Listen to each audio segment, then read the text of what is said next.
What's going on, peeps, and welcome back to Buzzfeed Test number 40. 40 straight weeks of not missing a single one of these videos. Come on, give it up for me. I've been doing YouTube for almost 6 years now, and I don't think I've ever hit that mark before. Needless to say, I am very proud of myself this week, even though most of you probably don't care. Anyway, this week's recipe is definitely definition of one of BuzzFeed's finest. One of those crazy out there recipes that everyone in the comments of their video doubts, and what made me start this series in the first place. And that is the upside down banana bread. Now, I've had my share of pretty amazing banana breads in the past, so this one's got some expectations to live up to. So let's see how it comes out.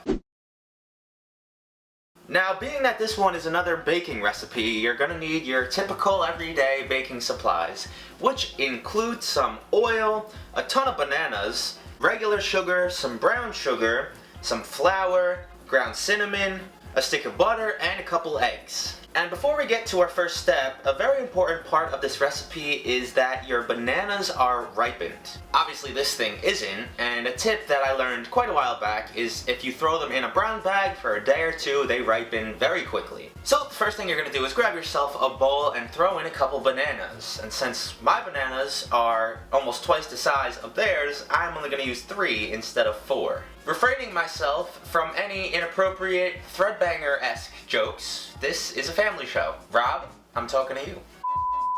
Anyways, once you got those all mashed up with your wooden spoon, you're gonna throw in 3 eggs and then a ½ cup of vegetable oil. I gave that a nice little mix just to combine all my wet ingredients, and now it's time for the dry. So to that I added a ½ cup of regular sugar and a tablespoon of ground cinnamon. Mix that up as thoroughly as possible, and now nice and slowly you're gonna add in your 2 cups of flour, mixing in between every little bit that you add until you get to this, I think. This seems really thick, but we're just gonna roll with it. So once that is nice and thoroughly mixed up, you're gonna move over to your stovetop and throw in an entire stick or ½ cup of butter. Allow that to melt down over low heat, and then throw in a full cup of brown sugar. Mix that in until all the sugar is dissolved and it gets nice and bubbly like this. Transfer your brown sugar mix from the pot to your oven-safe square pan. Give that a minute to cool, and now throw that out of your way because we gotta slice up some more bananas. I sliced up 2 large ones, but I only ended up needing about 1½. So I'd say you need between 5 and 7 bananas for this whole recipe, depending on how big yours are.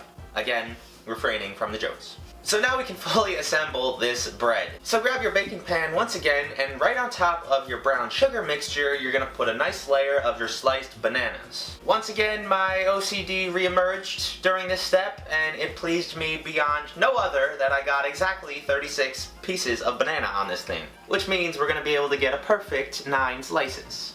The last step is to grab your batter once again and layer the top of your pan with it. This is still looking a little on the thick side to me, but I just smoothed it out, and now it's time to throw it into a 350-degree oven for about 40 to 45 minutes. After all that time, I took it out, and it's looking, weird. I tried to copy Tasty and throw a square plate over top of this and then flip it over, and nope.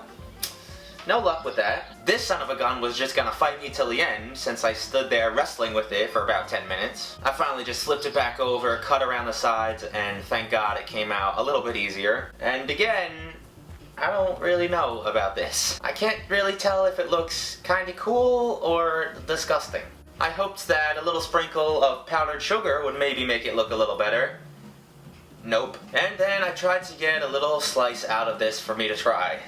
Now, obviously, the top quarter of this is gonna taste great. It's literally just cut up bananas and butter and brown sugar. What I'm really testing here is the taste and texture of the bread part. Doesn't look like any other banana bread I've ever eaten in my life, but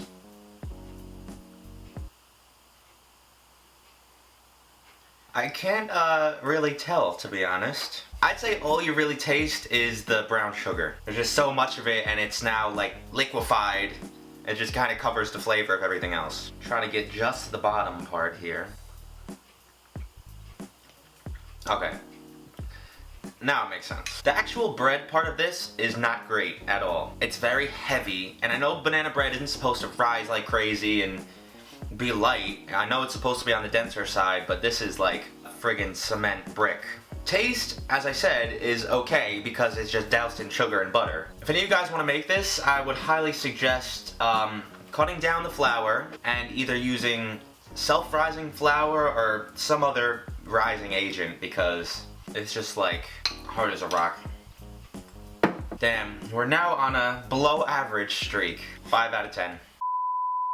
I hope you guys enjoyed this week's video. If you did, smash a like on this for me. Let's see how quick we can get 4,000 likes on this one, since this is the 40th episode. As always, if you guys have more suggestions for recipes that I haven't tried yet, let me know down in the comments or on Twitter or Instagram. And I don't say this often, but if you guys try any of these recipes and it comes out better or worse than mine, send me a picture of it. Nothing makes my day more when I get a picture on Twitter of someone who was inspired by my video to make a recipe. But other than that, have an absolutely awesome rest of your week, and I'll see you right back here for another episode on Thursday.